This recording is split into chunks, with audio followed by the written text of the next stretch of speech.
Okay, here's a little video about how I run my sound into my into my helmet from my R1200 GSA. I guess first thing you need to start out with is I do have a Sena Bluetooth on my helmet. It's actually being charged right now, but that's where it mounts. And get up here on the bike and show you some of the things I do kind of unique. I don't know if it's unique or not, but this is how I do it. I have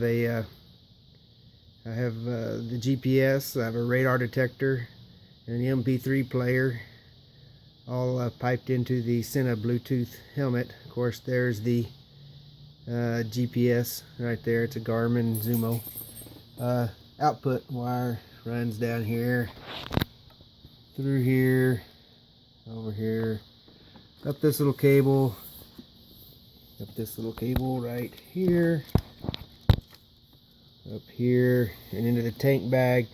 It's also this little cable also provides the power for the tank bag. Inside the tank bag, I have another key feature is this Mix-It 2. Looks like a spaghetti bowl hooked up to it, but usually I have it tucked away a little neater than this.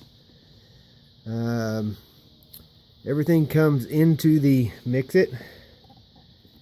I have a radar detector, which is mounted in the top of the tank bag lid. I'll turn that on in a minute where you can see it a little better. Have it powered with a cigarette lighter type plug-in. I'm debating about converting that to a weather pack. After my last trip, got a little wet in there and it kind of rusted up and I lost a connection. MP3 player is here. This is an inexpensive MP3 player that I bought off of Amazon. Has an amazing battery life, like maybe 25-30 hours. I don't know. I just start the thing, let it play, like 900 songs on it. Has a 32 gig card in it, actually a removable SD card, and I just start it playing, have the volume set where I want it, and I just leave it. I don't shuffle, I let it do random shuffling. I don't advance songs, I don't do anything. It just stays in this tank bag. I don't touch it again after I turn it on. Like I said, it pumps into this Mix-It 2. The audio from the radar detector, which is in the lid there, it goes into the Mix-It 2.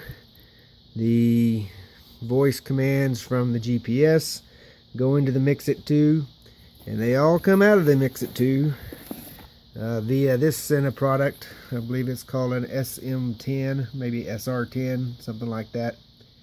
Anyway, this is your Bluetooth transmitter. One wire goes to it, and that is what pairs with the helmet. The Mix-It 2 has priorities on it. You can see there. Of course, the top one there, the white plugged in on the right, is the MP3 player. Actually have a blank port right below it. The next isolated in, I believe, is the radar detector.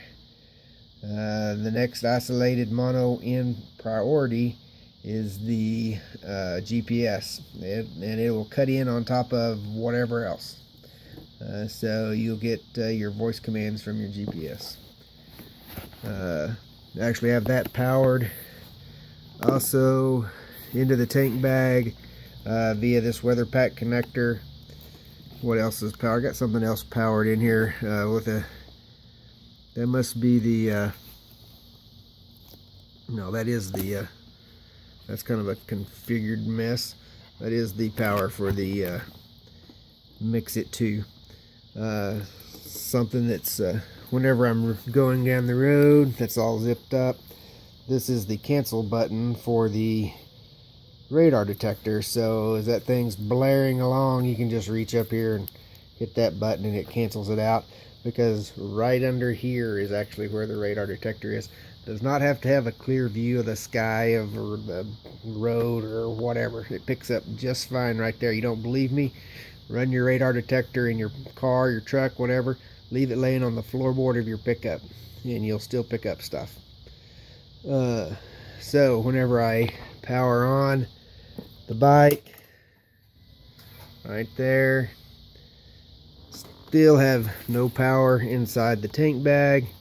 I've rigged up a relay right here with an old PS switch that I had from a previous bike, and as you see, okay, the GPS is powering up. There's the radar detectors in there. I'm going to reach over here and push the button, and it's going to power up the tank bag, and there goes the radar detector powering up. Kind of a neat little feature. Rigged up a relay. Basically, that's a wiring harness from an old PIA light system that I had. Relays under the seat. The relay's powered by this basically useless plug that they give you from a BMW. It comes with the bike. It's your standard plug-in. Only draws like 4 amps or something before it throws a code. It shuts down, so it's you plug too many things into that and it's useless. But that's what powers the switch side of the relay that's mounted underneath the seat. Something that's kind of cool about that. I reach up here and I turn off the key. You know, your computers, all that stuff, your GPS, which is powered through the key, all that goes kind of into shutdown mode. The radar detector is still hot until you can reach over here and you can shut down the PIA switch, turns off your tank bag, or you can just let all that shut down by itself, and I believe it'll shut down all the power to the tank bag. Anyway, that's how I do it.